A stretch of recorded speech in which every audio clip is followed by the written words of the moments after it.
Caitlin, don't pull on that flower or Mommy's going to have to spank your hand. Good girl.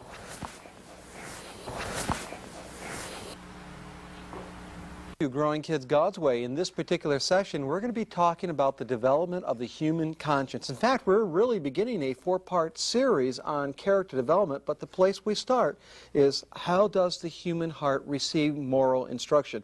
And Marie, we saw in that little video clip, I think an example of what commonly happens with young moms. There is a type of prohibitive training, but there also needs to be some transition where we move to training our children with positive motivation.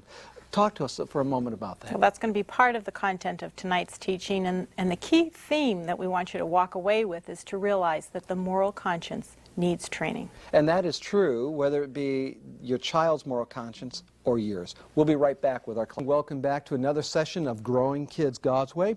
In this particular session, we're really going to begin a four-part series studying the character development of children.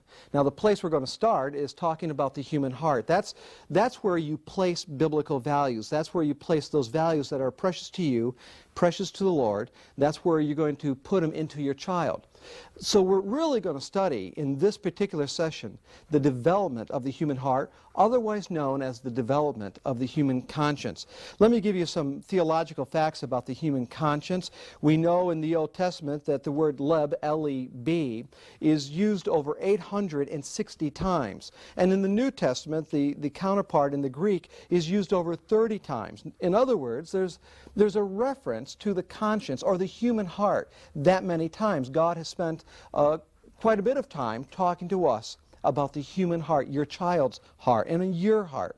The heart is used, and let me give you an example of what we mean by this in 1 Samuel 24:5. There it says that David's heart, that is his conscience, bothered him because he had cut off the edge of Saul's robe. That is, he was in the cave, if you remember that text, and he played some trickery on King Saul. He could have killed King Saul, but he didn't do it. He just cut off the edge of his robe. But even that act against God's anointed created a condition in his heart that caused him to feel guilty. His heart troubled him. We also know that the Apostle Paul said that he lived before God in all good conscience, Acts 23:1. That is, his heart bore witness to the deeds of the Apostle Paul as he worked the great things that God had instructed him to do. Again, God has spent a lot of time talking about the human heart. We know that Jesus said that all words and deeds proceed from the heart. We also know that the issues of life flow out of the heart. So if we're going to talk about getting to the heart of your child, if we're going to talk about helping your child develop a healthy conscience, then we need to understand how the conscience, how the heart works. Let's go over to Roman numeral 2 after that brief introduction. And mechanically, how does the conscience work? What part does it play in child rearing, and what role do you as parents play in the process? First of all, understand that the Bible does not offer us a direct, detailed explanation of the activities of the human heart. But it does speak to the workings of the human heart and the human conscience indirectly. So what we're about to share with you, we're able to put together by looking at Scripture, looking at a multitude of verses, and drawing a description from the Word of God to the function of the human conscience. I also want to share with you that the terms Anne-Marie and I are going to be using in this particular session are terms that we believe speak very clearly and describe Scripture's intent when describing the human heart. Let's get started. Let's talk about the components of the conscience. A on your outline, on the Roman numeral 2. The conscience, the human heart, can be divided into two functions, two components. We're divided in half. First, there is what is called the primary conscience. And second, there is what is called the moral conscience. You have the primary conscience and the moral conscience. Historically, from the time of Aristotle right straight through to the ages, these two divisions have been part of man's explanation of the human heart. Other terms used to describe these two portions are the lower and the higher conscience, or the trained and the untrained conscience. So whatever term that you are most comfortable with, understand that the conscience itself really, it represents two divisions, two components. Now, the fundamental difference between these two components is this. The primary conscience is inborn in human personality. That means that when your child is born, he is born with this primary conscience. The spiritual substance that is stamped on his heart, given directly from God, given to all of humanity, is there at the time of conception, and becomes witnessed at the time of the child's birth. That's the primary conscience. It's inborn. But the moral conscience is not inborn. The moral conscience is trained into human personality. It's placed into human personality. Think of it this way. God gives you, moms and dads, a marking pen. And what He wants you to do is, when that child comes into your life, into your home, He wants you to take that marking pen, and in a sense, He wants you to write on the heart of your child God's moral precepts, God's values. That is your duty. See, your child isn't born with these values in place. The duty of the parent is to write them on the hearts of the child. Let's do a quick review of the primary conscience. We're not going to spend a lot of time here, but I think it's important that you understand its function. We'll spend most of our time on the development of the moral conscience, or the trained conscience. Let me read to you from Romans 2, verses 14 through 15. For when Gentiles who do not have the law do naturally the things of the law, these not having the law are a law to themselves, in that they show the works of the law written in their hearts, their conscience bearing witness, and their thoughts alternately accusing or else defending them. This is what the Apostle Paul was saying. He was making the point that even without the law, man still has a basic, and this is the key word, sense of right and wrong. Man still has, he's born with a sense of right and wrong. That is there. Even without the law, he has a basic, rudimentary understanding of right and wrong. The primary conscience is the place that God has put the universal sense of right and wrong. And we can see this very clearly. Genesis chapter 4, verse 14. God is having the conversation with Cain after Cain killed his brother. Cain says to God, "But Lord, if they find me, they will kill me." Now, how did Cain know his offense against his brother Abel was going to bring about judgment? This is one of the early indications that well placed in the human heart early on from creation was this sense of right and wrong. In fact, God, in a sense, confirms that possibility when God says, "Cain, I know someone will try to kill you, and so I'll put a mark on you so they will not kill you." The very fact that God distinguished Cain with that mark is an indication and a confirmation that Cain had the sense of right and wrong. But in this particular session, we're not going to be talking so much about the primary conscience as we are about the moral conscience. And let's go right there. Let's pick up D on your outline, the moral conscience. Let's talk about it. The moral conscience is suited to receive moral instruction. That is, the very character of the conscience allows it to receive instruction from a number of different sources, but the primary instruction needs to be coming from mom and dad. Number 2 on your outline, and this is a great contrast, the standard of right and wrong is written on the moral conscience, while the sense of right and wrong is inborn in the lower or the primary conscience. This is an important distinction. When your child comes to you, God has given him a sense or her a sense of right and wrong. But more importantly, in that moral conscience, you are writing the code. You are writing the standard of right and wrong. Now here's a key question that I think we need to discuss before we move any further. Why is it important to understand, as young parents, the difference between the sense and the standard of right and wrong? And this is the answer. Because the natural sense of right and wrong without the aid of biblical revelation will produce moral inadequacy. When you eliminate Scripture, you eliminate moral absolutes. Thus man is left with his own private interpretation of right, wrong, good and evil. You are left basically with moral relativism. That is why it's important for you as moms and dads to periodically check and ask yourself, who is shaping the heart of my child? Who's shaping his conscience? What is going into the conscience of the child? Your child. Let's go on. There are 4 aspects of the human conscience that I want to review in this session. They include, number 1, establishing a moral warehouse. Number 2, 4 activities of the heart. Number 3, the moral search mechanism of the conscience. And number 4, positive and prohibitive training. Now what I'm going to do is I'm going to discuss the first 3 very quickly, and then I'm going to have Anne-Marie come up and join me on the last one as we begin to expand on it, especially on the practical side of what this lesson is going to look like in your home tomorrow when you see your kids. Let's get started with Roman numeral number 3, establishing the moral warehouse. What is a moral warehouse? What does it look like? What is the purpose? Well, the psalmist, David, gives us some clues, first of all, about the moral warehouse. In Psalms 119:11, David said, "Thy word have I hid in my heart, that I might not sin against thee." Now, please notice the following. There was an action, and the action was that David hid something. There was the object. The object is that David hid the word of God. There was a place.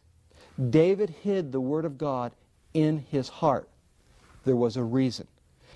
To maintain a right relationship with God, so he would not be an offense to God, and certainly he would not be an offense to others in humanity. But there's still more to this verse. This verse is a window allowing us to look at the capacity of the human heart, or the capacity of the human conscience. Psalms 119:11 speaks to the capacity of the heart. Number 1, we know that the heart receives instruction. That is, the heart is capable of receiving instruction. We know also, number 2, that the heart stores instruction. And number 3, we know that the heart governs instruction.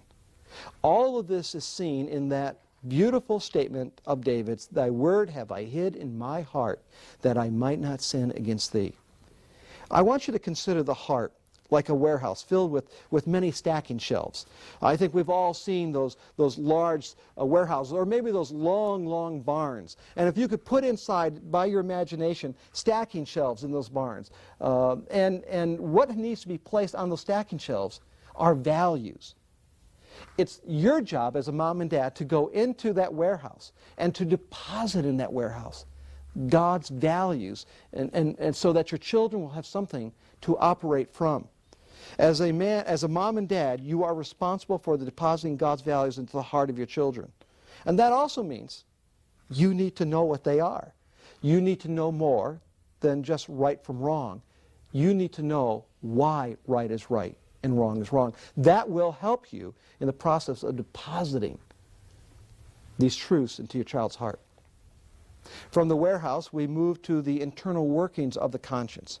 Romans 2:15 tells us that the conscience has the ability to assess behavior and render judicial opinions either by accusing or defending your actions. That's pretty powerful stuff. That there's something about your conscience that it will accuse you if you do wrong, or it will defend you if you didn't do wrong and if you're accused of wrong. Your conscience bears witness to your behavior. Now, there are 4 activities of the moral conscience that interact with the moral truth that is present, the moral truth that went into the warehouse. 2 of these activities are negative, 2 of them are positive. All 4 are necessary. Let's look at this, Roman numeral 4, I believe, the 4 activities of the conscience. The negative side, your conscience will warn you when you are about to do wrong. Key word there is warn you. And when you do wrong, your conscience will accuse you through the mechanism of guilt. We have all experienced this. You guys are driving down the road, your car is nice and clean, you have nothing in it. You just finished your lunch, your McDonald's, and your biodegradable bag. And so you're thinking, or you got your banana peel there. And no one is around. No one will know. If you just take that and fling it out on the side of the road or hope to get it into the bush, no one would know. But while you're thinking about it, your conscience already is saying, don't do it. Don't do it. Don't do it. And then what happens is that you decide not to listen to your conscience. You throw it out. All of a sudden, your conscience says, guilty, guilty, guilty. Now, the only way you're going to get rid of that guilt is how? Stop the car. Back up. Have you ever done this? Just even a little thing. You dropped a piece of paper maybe. And you stopped and you picked up that piece of paper and the guilt went away, didn't it? Because what you did wrong, you made right. Well, two of the negative operations of the conscience is, number one, is to warn you when you're about to do wrong. You cross that line. Your conscience, through the mechanism of guilt, will then accuse you. The positive side of the conscience says this: the conscience prompts us to do right. It will prompt us to do right. And when we do right, it will confirm us. We're walking down the aisle in the church, and there's a piece of paper there. Now, you didn't drop the paper, but the paper is there. You know that paper needs to be picked up. Your conscience is bearing witness. Your conscience is saying, pick up the piece of paper. Now, you may debate. You may say, well, I didn't put it there, God. Or you may say, I didn't put it there, conscience. But your conscience pushes you a little further. It doesn't matter. It's the right thing to do. And then you reach down and you pick up that piece of paper. And then your conscience in that moment bears witness that you did the right thing. It confirms your actions, you see. Those are the four mechanisms of the conscience. Now, what does it work on? It operates on the basis that there are values in the warehouse from which you draw your strength, from which the values are brought up. In fact, let's talk about this. This is the moral search mechanism. The moral search mechanism has the ability to make moral assessments. It has the ability to make moral assessments. You see, the conscience has a unique way of scanning the moral horizons, and it continually assesses daily situations. Wherever you may be, anytime. You could be in the mall, you could be hanging up clothes, you could be reading a devotional, you could be watching a sitcom on television. Wherever you are, there is this constant surveying by this moral search mechanism to determine if there's an ethical circumstance to which a moral response is called for. For each new situation, the search mechanism is activated. It takes the data, it evaluates it for moral liability, and then it goes to the moral warehouse to determine if there's a value that needs to be acted on. It begins to scan, go up and down the aisle. Consider it a cute little robot, actually. What the moral search mechanism does, it's a cute little robot that is going up and down the aisles looking to see if there's a value that needs to be acted upon. If it finds that value, then it quickly brings it up and presents it to you, either in the way of warning you, don't do this, or prompting you, you need to do this. We talked earlier about throwing the banana peel out of the car or even picking up the piece of paper. That happened because the moral search mechanism went to the warehouse and found a value that needed to be acted on. The fact that you didn't drop the paper doesn't matter. Let me give you another illustration. I remember years ago we were called to an emergency elders prayer meeting. And all of the elders of our church gathered. We were all sitting around in a room, well, maybe twice as large as this. All the seats were taken. Just before we were ready to begin to pray, two of our senior saints, two of our senior elders came in. Both men were well over their 70s. Now, I was sitting there. I noticed them come in. I immediately noticed there were no more seats available. Something happened within.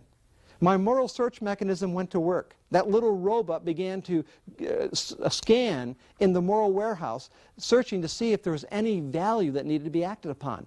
And sure enough, my mom and dad put one value in there. That value was Leviticus 19:32, honor age. And so what happened was that value was pulled off the shelf. It was brought up to me for prompting. And a voice said, Gary, get up. Get up. That person is older. That person you need to honor. There's no more seats. You need to go and offer your seat to the person. And so I did that. I went over and I said, please take my seat. And there was a little hesitation, but I insisted, please, or my conscience will make me feel guilty. Please, take my seat. And he went and he sat down. And it was almost like a great big hand came out of heaven, patted me on the back and said, you did the right thing. What actually I did was I operated on the basis, I lived to the value that was placed in the heart. Now let's extend that hypothetical. Let's say we had the prayer meeting, the two senior saints walked in, but my parents never placed the value in my heart. What would have happened is their moral search mechanism would have gone to work, the little robot going up and down the aisles looking for a value to act on.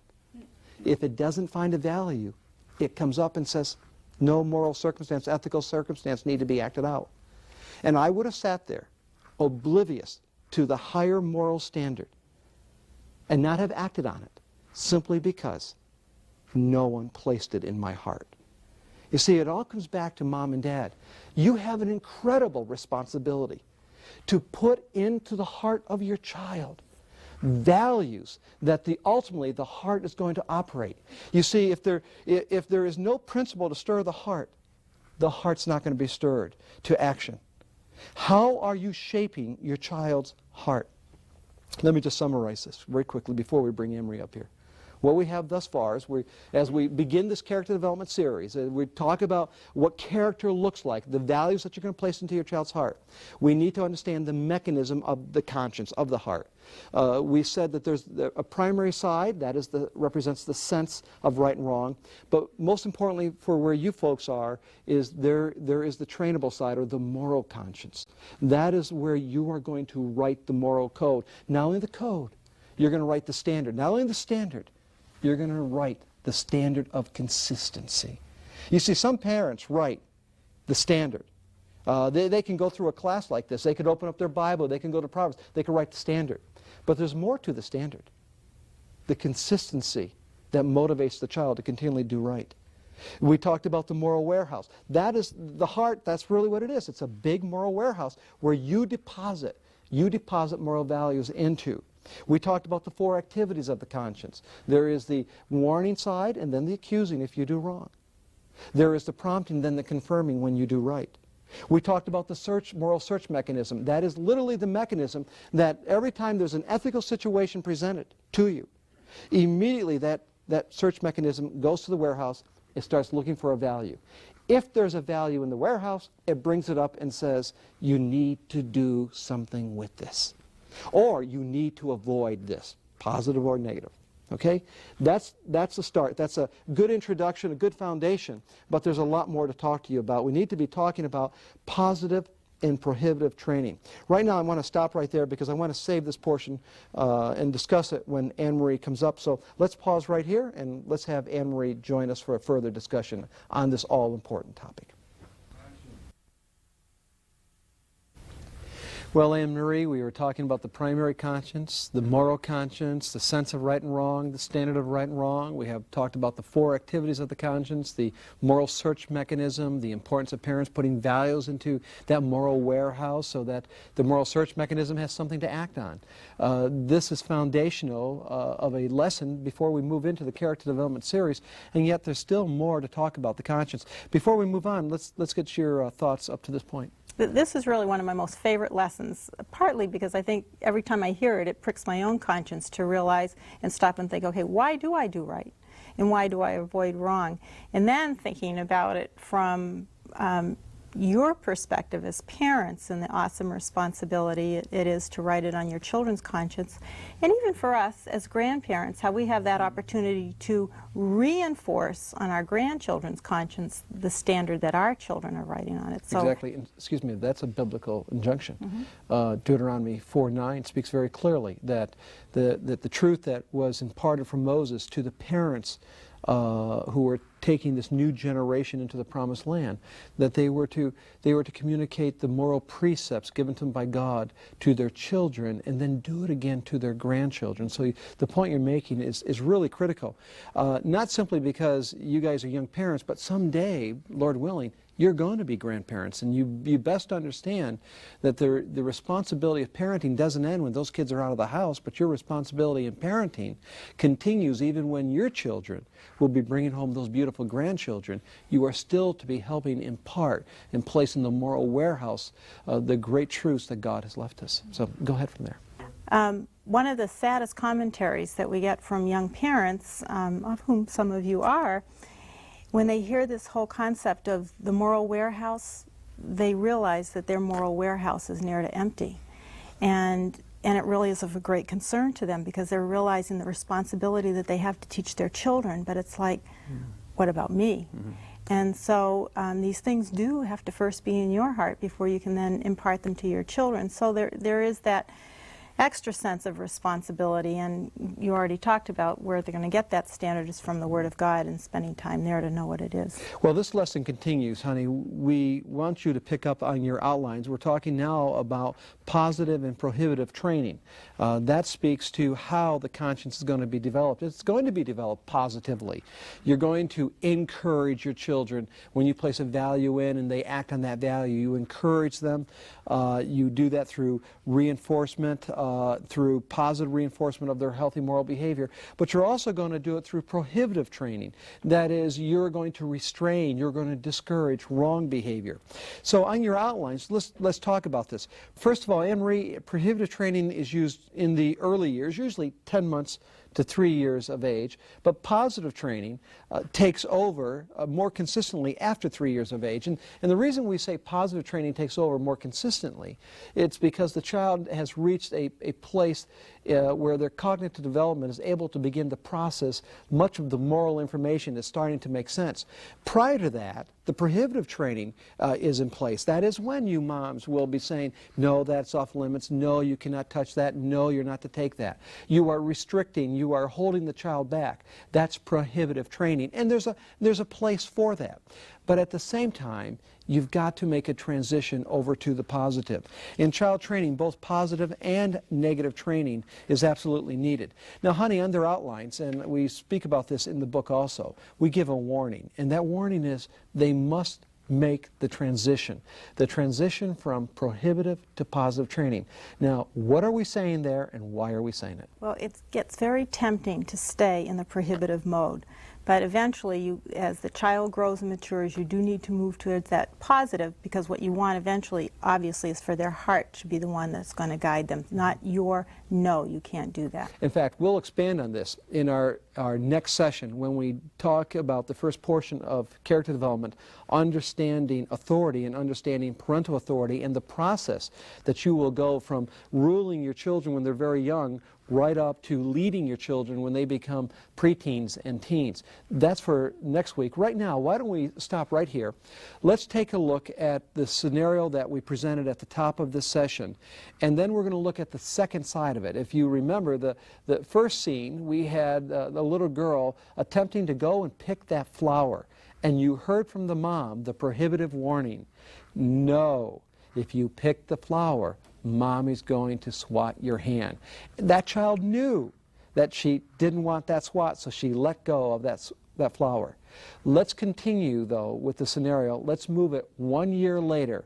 Now here's Mom and the daughter going through the park, and there's the flowers again. Let's watch it.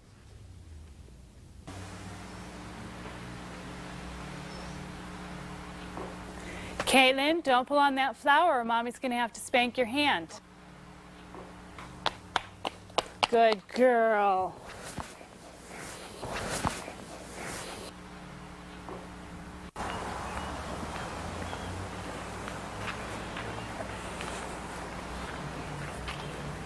Caitlin, don't pick the flower, sweetheart.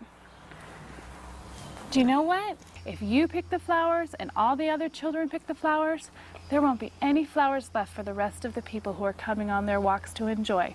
So we'll leave the flower here for them. Okay? Okay.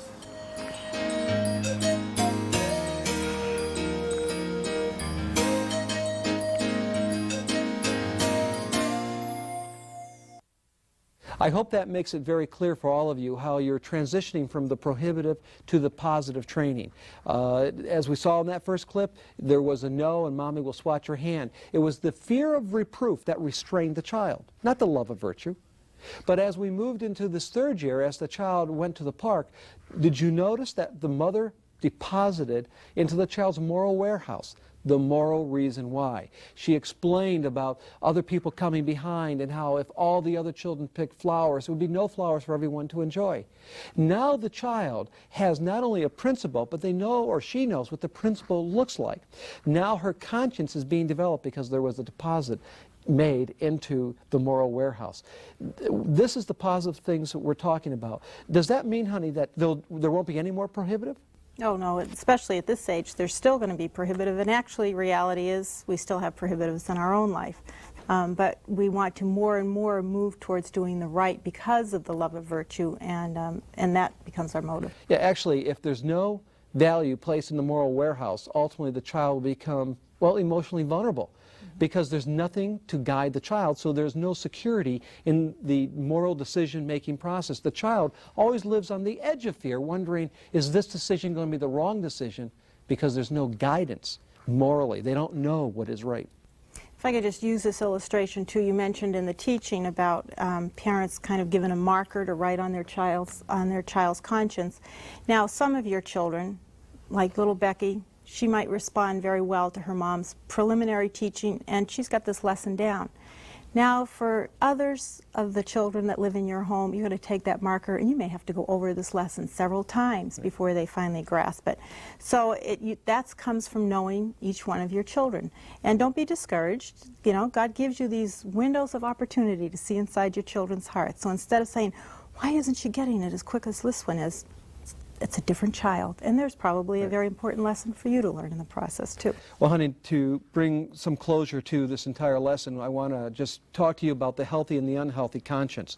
There's a healthy balance between positive and prohibitive training, but if all of your training is prohibitive, what you end up doing is leaving a prohibitive conscience behind you in the heart of your child. Let's talk about the healthy conscience, and then we can measure, where are you as a mom and dad? What did your parents do? Do your parents still, as adult children, make you feel guilty if you don't do everything they want you to do? You swore you were not going to go to their house for Thanksgiving. This year you are staying home, you're going to enjoy it with your own children, and you're not going to go. And then after a 5-minute phone call from your mother, you are not only going to their house for Thanksgiving, you're spending the entire weekend, and you wonder, how does she have that power? Well, possibly it may have something to do with your present prohibitive conscience. Signs of a healthy conscience and unhealthy, back to your outlines. One, first of all, a healthy conscience says, I ought to because it's right, or I should not because it's wrong. That's a healthy conscience. I ought to because it's right, or I should not because it's wrong. The prohibitive conscience, the negative conscience says, oh, I have to, or else. In other words, a person doesn't do right out of love of virtue, not because it's the right thing to do. They do right out of the fear of reproof. How is your conscience? Is your conscience like that? Is all of the wonderful right things you are doing merely the end result of fear of reproof and not the love of virtue? That's why this lesson is so important. That's why it's now important for your children. It really is important for you. Let's right now just define a prohibitive conscience, and then we'll talk about how parents bring this about in their children. And you can measure what you do with your own kids and maybe what your mom and dad did with you. Let's define it first. The prohibitive conscience is not a guilty conscience, but a conscience that functions in an ongoing state of potential guilt. That's important to understand, that you are potentially guilty. You feel you are. Every decision you are about to make, you wonder, is it going to be the right decision? Will people be upset with me? You were going to walk into a crowded room. You're running late. And then you start to play mind games. Should I walk in now? Should I wait? Should I wait till they pray? Maybe I should wait till they start to serve the food. You always are wondering, second-guessing everything you do. That is one of the marks of a prohibitive conscience. Now, how do parents create this? Let's talk about this, Anne Marie. Number one, parents who manipulate their children by creating the fear of losing mom and dad's love or approval. That is one way. Can I comment on that? Well, and sometimes I think that is a very easy way to begin to parent, because you think, well, all you have to do, especially for children, they want so much your approval and your love. And you can come out with a comment like, oh, Mommy's so sad that you're not obeying me. And granted, you are disappointed, but it's the way you do it in the martyr type of... Or, you know, it is so hard to love you when you do things like that. Mm-hmm. I think that is a common way. It's a cruel way, but that does happen. A second way, honey, is parents who manipulate the conscience by making a child feel guilty all the time. You know, Mommy wouldn't be sick and Daddy wouldn't be unemployed if you were better behaved.